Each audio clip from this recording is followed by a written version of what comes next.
Hi, I'm Tom O'Neill. I was raised in central Wisconsin. I traveled in 1980 out to Arizona, and I attended the University of Arizona College of Architecture. Worked summers with Sun Construction for 3 summers, and started with a small firm while going to school in Tucson, Berlini Silberschlag. Once graduated, joined Haberman and Colomer for several years, then on to Lesher and Mahoney, which transitioned to DLR Group. And today I work for Orcutt Winslow, focusing on educational facilities most all my career. And I've got kind of an interesting answer to that. Raised in central Wisconsin, as a child, I built tree forts.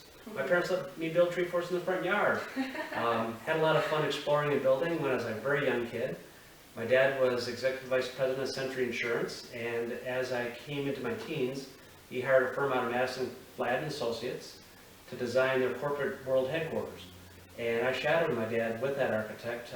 He saw that I had an interest in building and design and exposed me to that process at an early age. You know, I think I was very fortunate to know I wanted to be an architect at a young age. As I entered into the field, I was equally fortunate to work with some of the greats in Arizona.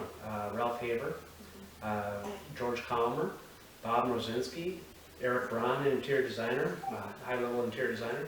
And so at an early age, not only did I have that experience working with some very talented individuals, but they also allowed me a lot of latitude and opportunity to take and run with projects, which was amazing and daunting in the beginning, quite frankly. I would say number one is honesty and integrity.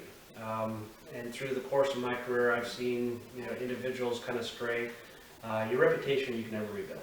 And so no matter what the circumstance is, you have to own up to it, and honesty and integrity is utmost importance. Second to that, I would suggest, is lead by example.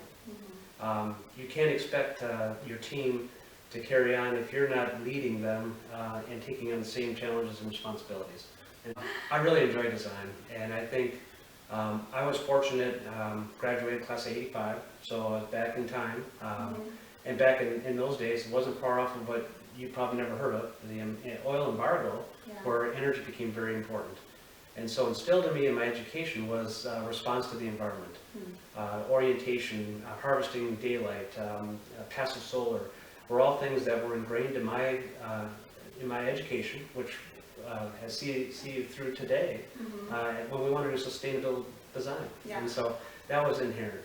I think it's important not to just jump into something. You need to first analyze and program, understand what the challenges are.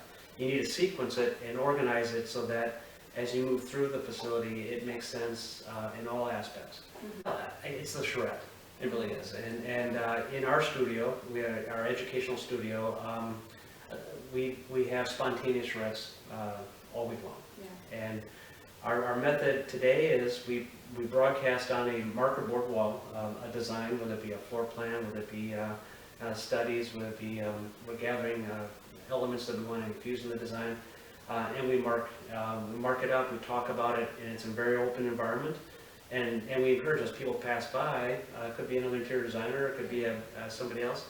Well, I have to say that Peter's work is phenomenal, but quite frankly, it probably hasn't impacted my practice and my approach to architecture as much as there's some parallels to what he's done. As I mentioned earlier, my focus has been educational facilities design, and one of the elements that's embedded in our designs is pedagogy, how you're delivering education. And it's very important and reflects itself in the architecture.